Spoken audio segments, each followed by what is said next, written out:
Corona के नए variant की विदेशों में फैलने की सूचना है। अभी तक भारत में नए वेरिएंट की उपस्थिति की कोई सूचना नहीं है, लेकिन सावधानियां अत्यंत जरूरी है। इसलिए आज ही हमने बैठक करके कुछ फैसले किए हैं। एक हमने निर्देश दिए हैं कि दूसरे देशों से मध्य प्रदेश में आने वाले यात्रियों के संबंध में भारत सरकार के सर्विलांस के नियमों का कड़ाई से पालन किया जाए। 1 महीने में जितने भी लोग अंतर्राष्ट्रीय उड़ानों से यहाँ आए हैं, आगमन जिनका हुआ है, उनको चेक करना और अगर कोई पाया जाता है संदिग्ध तो उसको आइसोलेशन में रखना, उसकी आवश्यकता है, उसके निर्देश दिए हैं। जीनोम सीक्वेंसिंग के सैंपलों की भी हम संख्या बढ़ाएंगे ताकि अगर कहीं इस तरह की कोई स्थिति बने तो जानकारी का अभाव ना रहे। आज हमने निर्देश दिए, जितनी आवश्यक दवाई हैं उनकी उपलब्धता सुनिश्चित कर ली जाए, चाहे वो रेमडेसिविर इंजेक्शंस हो, चाहे दूसरी दवाइयां हों अलग अलग तरह की, उसकी सबकी उपलब्धता सुनिश्चित करेंगे। ऑक्सीजन की लाइनों से लेके अस्पतालों की बाकी व्यवस्थाएं, ऑक्सीजन प्लांट्स जो हमने लगाए हैं उनको भी चला के देखने के हमने निर्देश दिए, क्योंकि कई जगह उसकी जरूरत पड़ ही नहीं रही थी आगे। इसलिए आवश्यक जितनी तैयारी है वो सारी तैयारियां अस्पतालों में दवाई के स्तर पर, फिर रोज जो टेस्ट होते हैं उसके स्तर पर अभी लगभग 58-60 हजार हो रहे हैं। हम उसकी संख्या और बढ़ाने का प्रयास कर रहे हैं। फिर भारत सरकार और WHO के निर्देशों का पूरी तरह से पालन करेंगे, उस दिशा में भी निर्देश दिए हैं, कार्रवाइयां हम करेंगे। एक जिसमें सबसे ज्यादा सावधानी की जरूरत है, हमारे 18 साल से कम उम्र के बच्चे, क्योंकि उनका टीकाकरण नहीं हुआ है और इसलिए हमने तय किया है तत्काल प्रभाव, मतलब कल से, आज तो रविवार है, स्कूल खुलेंगे, लेकिन स्कूल में बच्चों की संख्या 50% होगी। मतलब 6 दिन में से 3 दिन बच्चे पढ़ने स्कूल जाएंगे 50% कैपेसिटी के कारण। 50% एक दिन आएंगे, 50% दूसरे दिन आएंगे।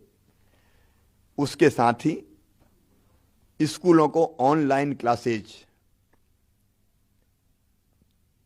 चालू करनी पड़ेगी ताकि विकल्प पालकों के पास रहे कि वो अगर बच्चों को स्कूल नहीं भेजना चाहते तो ऑनलाइन पढ़ाई हो जाए।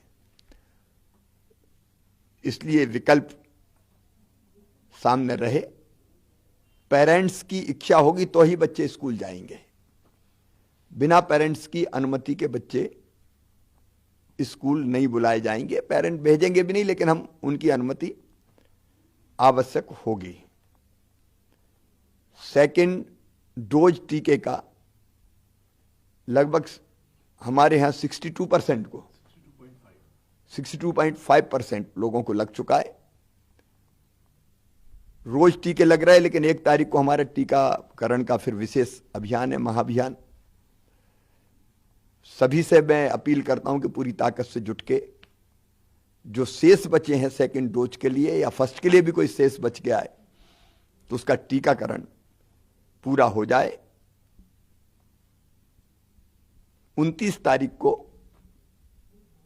पहले से ही मेरा तय था कलेक्टर एसपी के साथ वीडियो कॉन्फ्रेंसिंग का, तो उसमें हम कोविड की पूरी समीक्षा करके सभी आवश्यक निर्देश कल कलेक्टर्स को, एसपी को, संबंधित और अधिकारियों को, कमिश्नर, आईजी सबको दिए जाएंगे।